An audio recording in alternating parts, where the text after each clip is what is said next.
What time is it?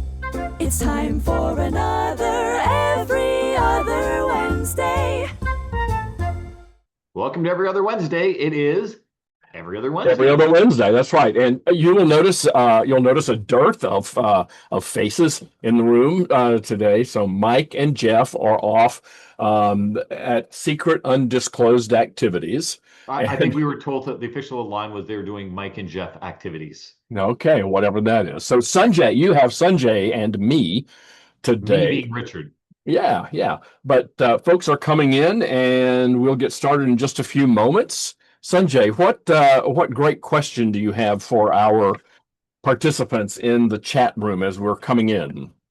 Well, I'm looking outside, and by default of being Canadian, we always have to resort to the weather when in doubt. Yeah. And I love this time of year, but I hate it too because it's hot, cold, bipolar, schizophrenic. It's like this gorgeous, beautiful, 80 degrees / 20 degrees, one day, and then it cuts the temperature in half and it's all gloomy the next. So my question is, do we love or hate this time of the year? Okay, so that's a good question. Love or hate, and that's all you have to do. Love, hate. But I'm sure somebody will come up with something a little bit more nuanced than that. Yeah, I generally like this time of year. Spring is really nice in Jacksonville. Fall is really nice in Jacksonville. Problem is we are under the most extreme drought we've had since they began keeping records. Okay. And there are actually very serious fires to the north of us. But tomorrow it's supposed to rain very heavily for the first time in 2 months. Isn't it supposed to rain at 5 o'clock every day? It used to rain every day at 3 o'clock here, but it's gotten a little later. All right, so people are coming in. The question that we have for you, nobody's answered yet. Do you love this time of year or hate it, and why? Weather-wise. Yeah, that's right. Yeah, we don't care about exams in school and right. And don't forget to change your default setting to everyone in the chat.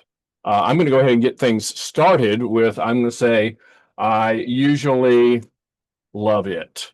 Stephen really, loves it since it's renewal flowers and trees and green grass, not white snow or brown grass. And I understand that parts of Canada have had snow this week. Oh, of course. So, we have every year in the GTA, and I'm using the Toronto area because it's considered very moderate-ish. But every year we have snow in April. It's not necessarily going to accumulate, but you'll get snow every year in April. So Brian likes Texas fall. Where are you in Texas, Brian? Because Texas is a big place.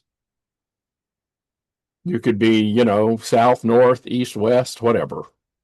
Anybody else? But we're going to go ahead and get started. He's in Fort Worth. Excellent. Very good. Okay. Well, tell you what, let's go ahead and get started, Sanjay. Why don't we do that?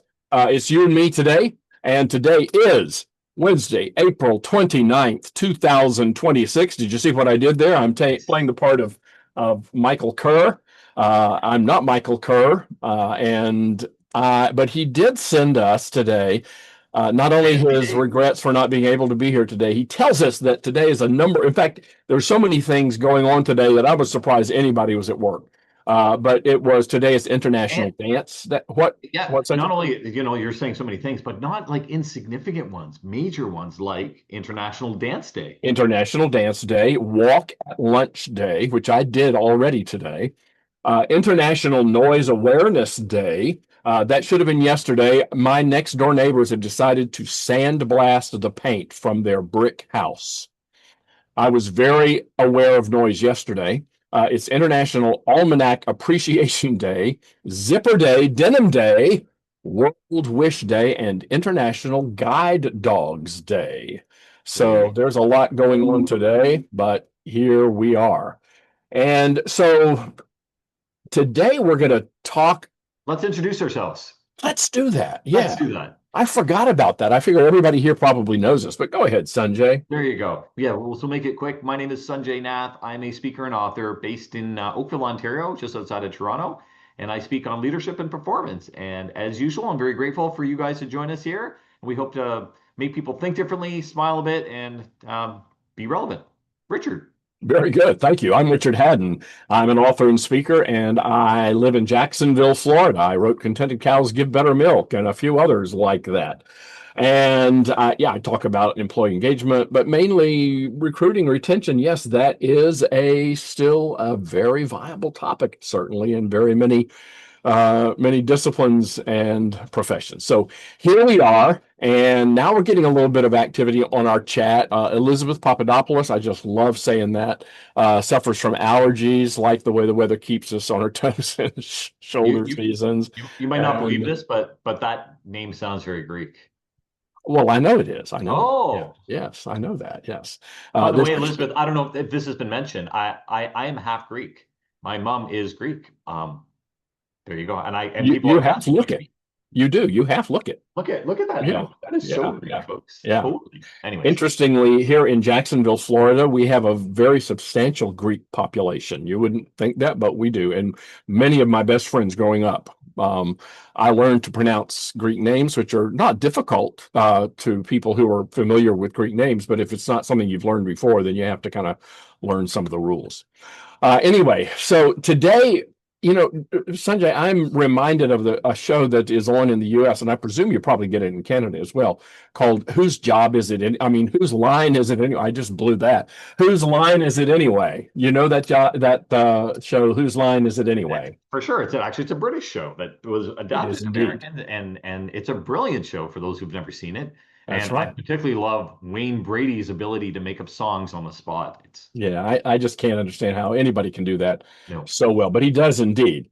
But I'm reminded of the title of that show when I think about the topic for today, and that is, whose job is it anyway? And when I say it, I'm really talking about culture. So what we wanted to have a conversation with the group about today was this whole idea of, should there be a culture champion in an organization? Who is the culture champion? Is it a department? Is it a person? There's probably a lot of stuff we can dig up around that. And, Sanjay and I don't know very much, but we do love to hear from you. I'd really like to hear some of you, all of you, if you would, kind of weigh in on that. Whose job is culture? I think there's some obvious answers, but let's go a little deeper than that. And I got started thinking about this when someone literally in a group that I was working with last week said, well, isn't culture really an HR initiative? Isn't that something from HR? In fact, that's kind of how when you and I were talking and prepping for Yeah. the session, that's where it kind of came from, which is this idea of, is that a myth? Is it the job of HR to, do all things culture, or not? And to your point, I am actually I'm gonna poke the chat as well, and would love to hear some of the insights on that. And obviously, again, there's no right or wrong answers, and different organizations are going to do things differently, and they're going to do it with varying levels of success. Some Yeah. people will have a HR champion person and it works well for them, and others will do that and it'll fall flat. So Yeah. Well, so yeah, anybody on the chat, please weigh in on that. What do you think about that? Let's get a conversation going around that. But Sanjay, we often hear people, there's kind of this mantra that's out there that says people don't quit jobs, they quit, and you can fill in the blank. And sometimes, usually it is people don't quit jobs, they quit their manager. And then there's another one, people don't quit jobs. I mean, the thing is, if people are not quitting jobs, there's an awful lot of jobs that are getting quit. But people don't quit jobs, they quit their culture.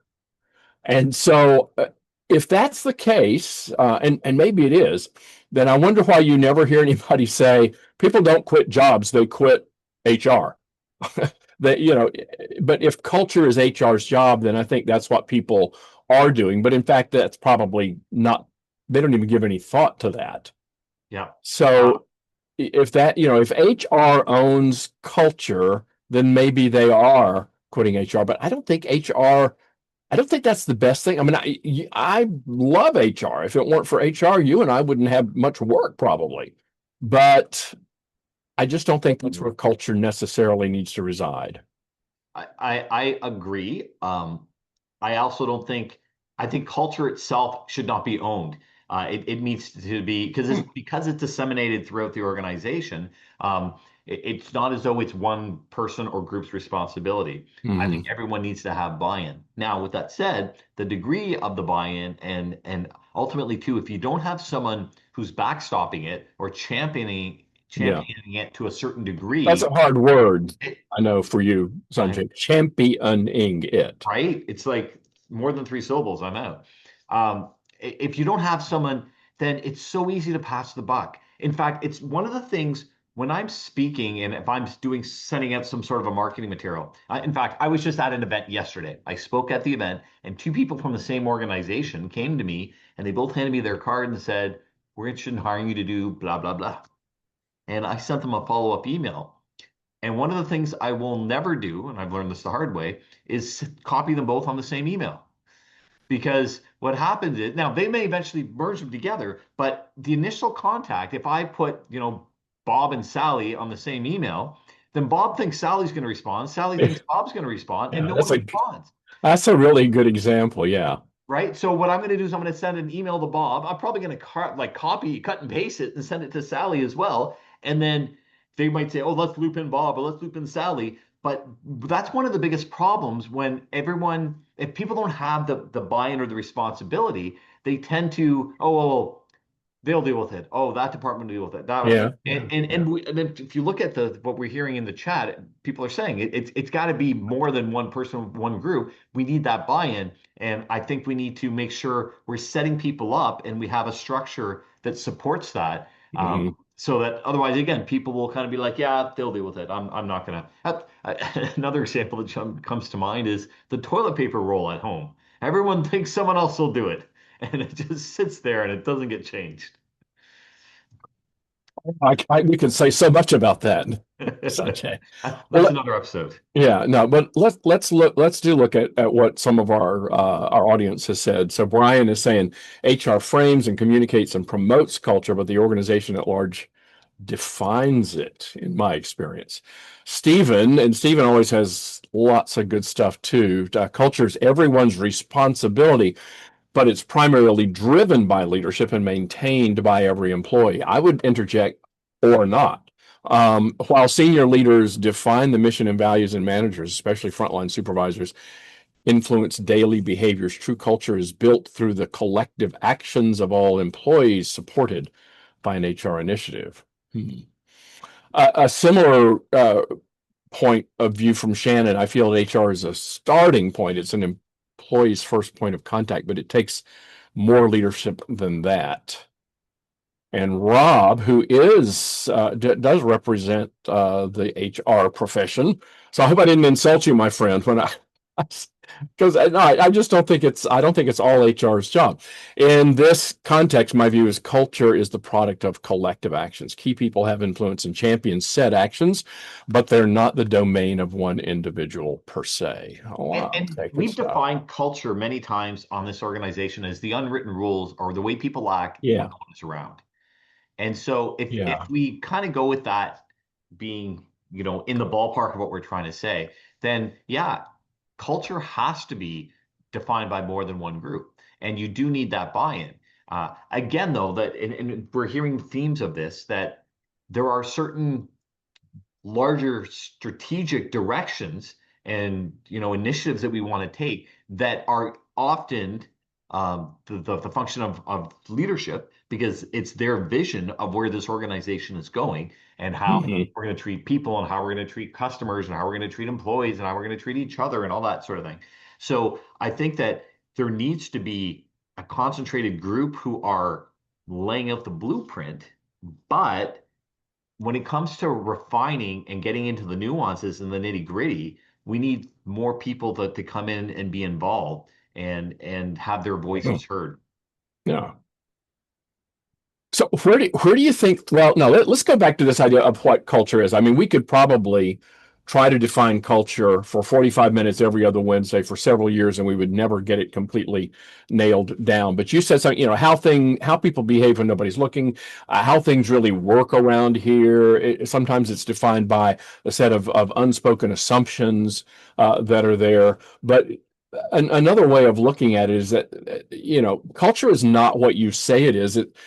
it's what you consistently allow. It's what you not only tolerate, but what you allow and promote. What do you say about that? I would say 100%. Yeah. There's an expression I heard when I was in high school. It says silence is approval. Yeah, of So if course. you're Yeah.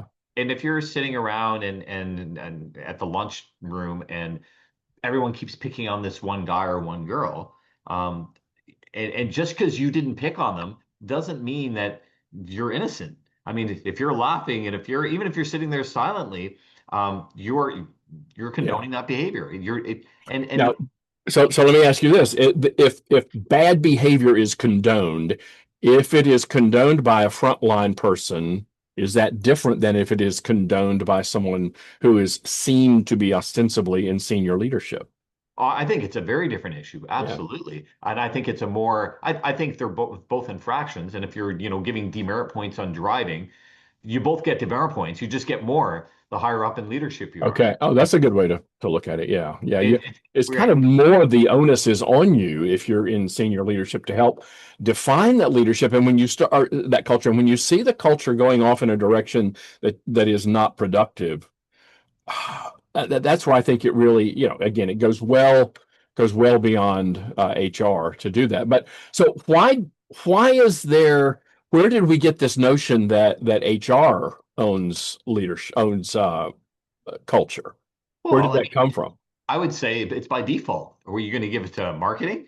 You're going to give it to advertising? You're going to give it to Well, sales? You're going to give it to you admin? say marketing kind of as a joke, but I mean, I've always said that recruiting and that kind of thing is marketing. And so if you want your organization to be seen as a great place to work, then it really is a marketing function. But I know what you're saying. Right. I mean, is it because, HR handles the hiring, the training, all of that kind of stuff? And they're also probably, though, I mean, our company does a lot of employee surveys, and so often, in fact, without exception, those employee surveys are kind of housed and managed in the HR function. Um, but I also wonder if there's a little bit of copping out on the part of leaders. If leaders are saying, well, HR knows about this kind of thing. We're busy. We're going to delegate that to HR. And I also think that as an organization evolves, you need to be more specific. So when you start off working in your basement or your garage, and you got 4 employees, you don't really need an HR function, and the culture is pretty defined because chances are those 4 people working together are buddies or they have enough overlapping values that it's not an issue. But now all of a sudden you get up to 30 or 50 employees and not everyone knows each other as well. You're running into a bit of a different issue, and you need some consistency and you need some processes that are going to help to what's the word I'm looking for to delineate and give us more consistency across the organization. And so that's why you need to hire an HR person, because before you could get away with these looser practices, but now you got to be more rigid and more by the rules and so. But what I think what happens is in that evolution, people go from one extreme to the other. So they start off with, as a very entrepreneurial, very creative organization, and then they're like, oh, we're too big, we need to bring in this, and they go so rigid that they've Yeah. lost all their flair. And I think ultimately there's no specific way or right way of doing it. In my head, if you're saying, tell me what to do, I would say it's a combination, because I think your point on marketing is a very valid one, which is if the marketing department is good, they're good at selling a message. So Hmm. what should happen is the leadership should have a vision of where we want to go with this whole culture stuff. And they should be good at articulating that And message. then they bring it to But the again, HR, and the like you, HR works with the yeah, marketing, and you come up with this okay. beautiful. So does maybe HR help to, I don't want to say police, but help to monitor it so that our actions do in fact reflect what our culture is? Because we can have a culture, very strong, very valid culture, but somebody goes off in one direction that's not consistent with the culture. That doesn't mean the culture of the organization changes, but it could change the organization's culture if we tolerate that and we don't do something to rein it back in. Yeah, yeah, and even going into the chat here, one of the things Yeah. Carol's saying, I'm assuming it's in terms of her comment was a reflection of why does HR seem to own culture by default? And she said, because they're the ones that are going to tell you you're violating the rules. And so, and then again, Yeah. there's a lot of pragmatics around it. It just makes sense. Again, you're going to give it to R&D? Or are you going to give it like, Right. maintenance? And again, you make that argue. It is maintenance. It's a form of maintenance, but it just seems to fit that bucket. Yeah. I'm thinking about a few weeks ago, you may remember that we had one of our guests was Celia. Celia, I'm going with her born name, not her more recent name, Celia Weeks. I've known her since we were children. So Celia is head of HR at St. John, this amazing agency, advertising marketing agency here in Jacksonville. She's head of HR, but she is clearly the culture queen in that company. But if you, as she said to us, and if you talk with her, the CEO and founder is really the kind of the culture figurehead. But Celia operationalizes it. She makes sure that things happen that reflect the culture. She makes sure that that the hiring, that when we hire people, that we hire people who are culturally compatible with the organization and those kinds of things. So I think HR. Yeah, probably. If there is one division in the organization that should be tasked with the most of that, it probably is HR. But I think the consensus that we're getting from a lot of folks here is that it's everybody's job. And I want to go back up and look at some of the other comments. Anna. I was going to say that dovetails nicely into what you were just saying. So go ahead. Yeah. So, Anna, who again is in the UK, says HR Grapevine. Anna, that might be a UK thing. I don't know. Has an article saying chief HR officers are selected largely because the CEO feels they align with them. Oh, that's interesting. Okay. So that would proliferate. If, in those cases, when that happens, the CEO kind of sets the culture. And then if they hire someone who aligns with them, then that proliferates whatever that culture is. The assumption is the CHRO reflects the culture set by the CEO. Goes on to say 45% of all appointments were first-time internal CHRO promotions, possibly showing they choose people that they are all that already seem to fit. That's great. Okay. Which again is a blessing and a curse. Yeah. Because if you always are hiring internally, you're going to get what you've always got. And now, if you like what you've got, that's great. Maybe that's what you want when it comes to culture. Sometimes, though, you don't, though. Sometimes you want to implode the whole thing. For the sports fans out there, if you're following the Boston Red Sox, they just fired all their managers because they weren't happy with the direction which the thing was going. And so, is that good or bad? I don't know. Time will tell.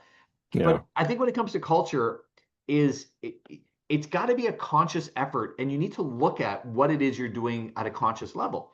So an analogy I've often said is, I said, if you have a plot of land in your backyard and you don't much care what grows there, you're going to probably get some dandelions and some weeds, maybe a little bit of grass and whatever, and you may be just fine with that. And for your purposes, it works out well. But if you're expecting a nice rose bush in the corner and well-groomed, trimmed grass over here, you have to make a conscious effort to do that, because if you don't, something else will grow. And again, we've made this analogy with culture. If you don't make a conscious effort, it doesn't mean you don't have a culture. It means it is a organic culture that grew however. And is that good or bad? Well, it depends who the people are in your team. Because if you have one toxic person that's very vocal, chances are you're going to get a toxic organizational culture. And if you have a few people that are willing to work together and participate and bring people in, then chances are you're going to have a much healthier culture. But if you don't make the conscious effort, you're letting things grow wild, and you're likely going to end up with a whole handful of dandelions. Yeah. We often hear I love this one. Our employees are our most valuable asset. That's not necessarily. I do think maybe there's some validity to the concept that our culture is our most valuable asset. And so as such, you do have to maintain, you have to protect, you have to nurture that culture. One example that is often given is the culture at Walmart. 30, 35, 40 years ago, Walmart had a really stellar culture and was known as a great place to. I know people today say what, and many people today, Walmart is maligned and probably justifiably so. But again, they fail. I think Walmart is an example, and it's just a high profile example. It's certainly not the only example. It's a big example of an organization that failed to cultivate and to nurture and to protect, if you will, that culture. And now, we see what's happened. I mean, some people like Walmart, some people don't. The one I go to is always crowded, so I don't know. But there are examples of that, and I like your analogy of you can just kind of let it grow wild, but at the same time, if you overly control it, then it's going to be too much as well. Well, if you overly can control it, then you got to use a whole lot of pesticides, and it's fake. Right? Yeah. If you want to extend that analogy more, right? So it's not. It may look good on the outside, but if you dig under the surface, you'll be like, wow. The pH levels of the soil, you couldn't grow, anything in it. So got to be aware of that. Rob makes an interesting distinction here when we're talking about. He said, I'd say marketing, sales, etc., tend to be outward looking, whereas HR inward, not hard and fast, but generally speaking. And it's interesting too, because like you said, not hard and fast. Our friend Jeff Tobe, who speaks on customer experience, will talk about your customers or clients and stuff, but he will often make the mention too of one of the most important customers of the organization is the employees. And so I think that to your point, Rob, it's not a hard set rule. It depends on the lens in which people are looking, because they're going to process accordingly. One way that I've applied that or the application of marketing to HR. I do a lot of work around recruiting, and I think there is a role for marketing to help HR, if you will, to define and to get that message out. There are some organizations that are great places to work, but the greater world beyond their walls don't know about it. Unless they have a lot of people who are going out and telling that. At the same time, we know what marketing can do. Marketing can say anything, but if it's not backed up by the reality, people quickly find that out. So I think marketing can help us with their skills in marketing the organization to the outside world for those people, so that we can attract great talent. Yeah, and I think it's very important. You're saying this, that we remember that the left hand needs to talk to the right hand, and the right leg and the left leg. And to go a little further, how many times has sales went and sold something, and then they went to the engineering department, and they're like, "What the hell are you doing? We can't do that. What would the customer want? It doesn't matter what the customer wanted. Physics says we can't do it, right?" Yeah. And you get into this idea of one department doing one thing, one department, and you get very siloed. And so I think, though, again, it doesn't have to be a rigid definition that you're in this department, you do this, you're in this department, you do this, you're in this department, you do this. I think what it needs to be is everyone kind of coming together going, what's the big vision here? And how can marketing help? How can sales help? How can maintenance help? How can engineering help? How can we all do this together for the benefit of the organization? Because if the organization benefits, guess what? Customer benefits. Guess what? Employees benefit. You have a strong organizational culture, and I'm using the word strong because it's ambiguous, but strong meaning it's a good fit for you, then you get to go to work. You don't have to go to work. Yeah. So if we can agree that culture is not solely in the realm of the human resources professionals in the organization, I've also heard it say, oh, no, it's got to be senior leadership's job to do that. I don't know. What do you think? I mean, is it the CEO's job only? Is it? I think we've established it's not anybody's only. But I would say, though, the seed starts at senior leadership. Because, again, if you think about from a traditional, start in your basement as one employee and then grow the thing, it's starting. That one employee is it. They're visioning. Usually, it starts with a widget, right? It's a product or a service that they're wanting to sell to other organization. But as the thing goes beyond them, they have a vision. Well, we want to be quirky. We want to be efficient. We want to be this. We want to be that. And that senior leadership lays the land. But again, if they're effective at doing it, they're not going to run it as a dictatorship, but they're going to go and seek feedback from all the. It's going to be more. Yeah. evolving. They're So, what do you think? I know probably you and I, and probably everybody on the call is aware of it, and maybe you work in an organization like this that has someone who is designated as chief culture officer or vice president of culture. We've had some folks as guest hosts on this show whose title included the word culture. Audience, what do you think about that? Well, I was hoping if we're getting guests with the word culture, and we are going to get the Culture Club, but Yeah, well, that's yeah, we've the talked about 80s that. call, they want them back. Okay. Yeah. But I don't know. I don't know, gang. What do you think? And I don't want to step on anybody's toes. We may have some people on the call, and that's your job. Is you're the chief culture officer. But I'll just throw it out. I'll throw it out there. I've seen it in a lot of places, and I've never seen a chief culture officer or a vice president of culture who was not absolutely gung ho on culture and positive, and they really did a great job of making all this happen.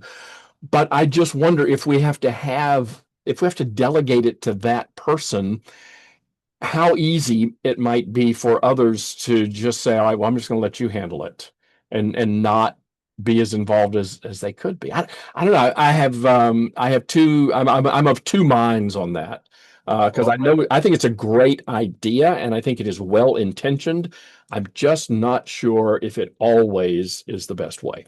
I have known you long enough to know you have way more than two minds. But to answer, I think the buck needs to stop somewhere. Someone needs to have it be the backstop of it. Like I'm always thinking in analogies, and I go, a high school student who wants to have a dance, you need someone to organize the dance. And it shouldn't be they didn't pick the right theme. They didn't pick then you're never going to have a dance.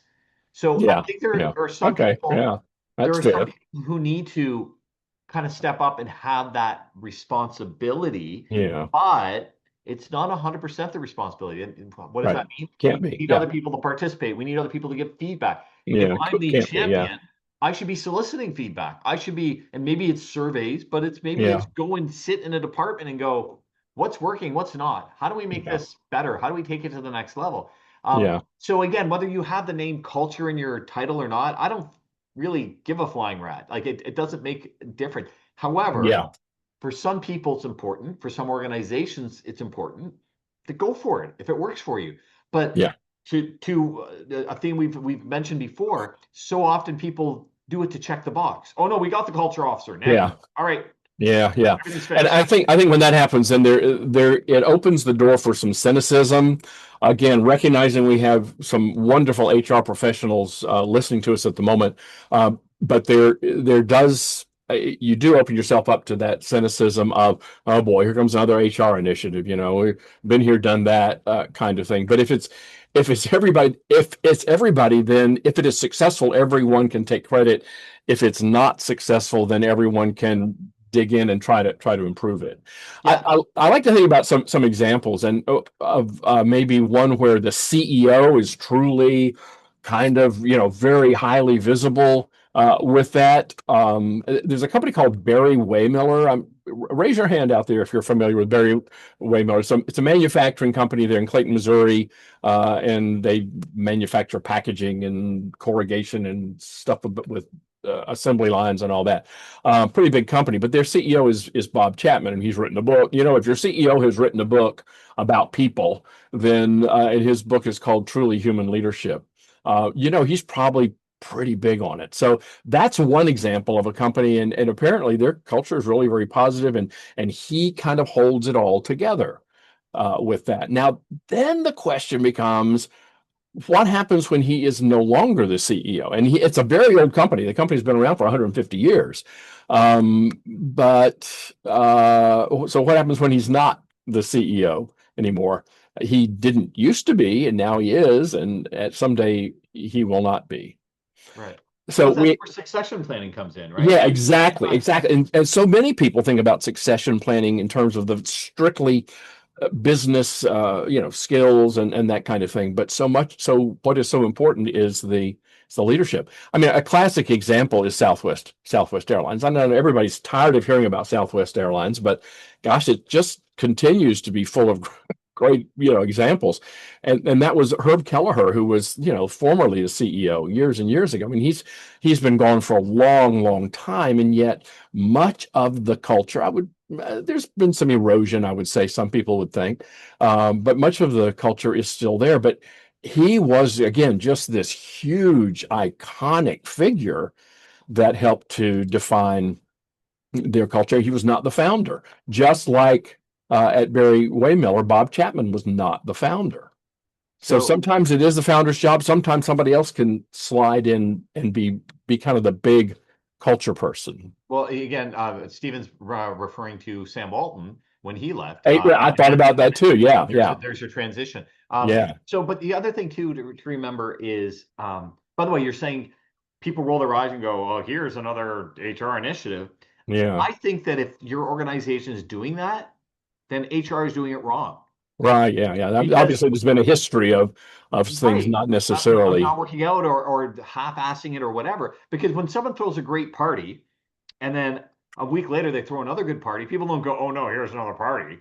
They go, "Looking forward to it. This is going to be fun." Yeah. So that would fall on them. But also to this point of succession, and I would say learning through osmosis. I was at an event a couple years ago, and I had at the time my one kid who was 12 with me, and we were at the dinner, and it was a student leadership event that I was speaking for, so that's why I brought him. And there was a buddy of mine that was part of the organizing committee. I've known this guy for 30 years, and my 12-year-old son, made some sarcastic smartass remark. I don't even remember what it was, and he looked over at me and he went, "Clearly your kid, no DNA test required." But again, so when the CEO leaves, if they put their fingerprint and establish why, that's a great way to put it. Yeah, people are now, they may not do it exactly like him or her, right? But the core value will be instilled, and rather than going, for ice cream, they might go for apple pie. But the idea is, people will still have the opportunity to express the same value in a form that's consistent with who they are in terms of personality, if the succession is done properly. Yeah. Well, that's cool. There's some other companies that are known for having a culture that is more like what we've been talking about, and that is that kind of everybody owns culture. One of those is WL Gore, which makes Gore-Tex. They've been, well known for just kind of what they call their lattice structure. They don't have much of a hierarchy. Everything's very broad and lateral. That doesn't work for every organization, but I think as a result of that, nobody really looks to any pinnacle person for culture. It's just kind of all shared with that. And another that I thought about was Ritz-Carlton. And again, we hear a lot about Ritz-Carlton, but I think there's a reason we hear a lot about some of these companies that we hear a lot about, and that's because there's really something there. That every employee is really strongly inculcated in the culture and the guest luxury experience. So I'm sure a lot of people don't even know who the CEO of Ritz-Carlton is. It's not that. It's a culture that's just enforced. I mean, it's not enforced. It kind of is imbued throughout the organization. Yeah, infused is a better word than invasive. So, and I've told this story before, but since you bring up Ritz-Carlton, I was speaking in the Middle East, staying at a Ritz-Carlton, and this was probably 2010, so it's 16 years ago. And whenever I'm speaking, I always take there was only bottled water there. The water wasn't potable or whatever. So everything was bottled water. And I always take the label off my water when I'm speaking. To indicate that it's yours. To indicate that it's mine. And then that's what I do. But also, so you and I shouldn't be doing this in the same room because I don't want to get Richard Cooties. Anyway, so I was doing that, and because I was leading a session, and then we had a break. And the water boy, and I'm saying it facetiously on purpose, the water boy comes up to me, he replenishes water. He says to me, "Sir, I noticed you take the water off your label. I've taken the liberty of doing that. This is a fresh water. This one here is for you." And again, like, not a huge difference, but oh my goodness, I'm blown away by this, that he has the observation to notice, then he takes the effort to do so, and then he comes and communicates it to me. That is a direct, just an artifact, I think, of their culture. It's something you definitely can see based on their culture. That's a great example. Yeah. Yeah. And again, I promise you, it's not in the rule book. It doesn't say Right, when right. a guest is peeling a label off the water bottle, it is your requirement to that's not To how do it the same. Yeah. So That's why culture is so hard to get our hands around, isn't it? Because well, there was a comment earlier talking yeah, about the difference between culture is more about values as opposed to rules. And that's yeah, rules but you it get is ahead of behavior. I mean, right. Again, there's a model that says assumptions lead to behaviors, Yeah. leads to culture. Lead to assumptions, whatever. Yeah, it's a big circle. Yeah.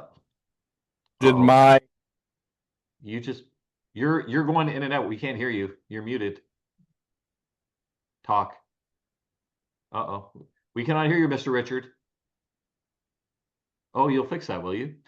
We'll be miming the rest of this presentation. So anyways, now I can insult Richard and he can't even fight back. This is awesome. This is the best thing ever. How is this? Is this better? Oh, damn it. He's back. Okay. See, I flailed my arms, and when I did that, I hit my microphone. Okay. Sorry. See, I have this beautiful red microphone here, but I flailed. I should stop flailing. You're a flailer. Yeah.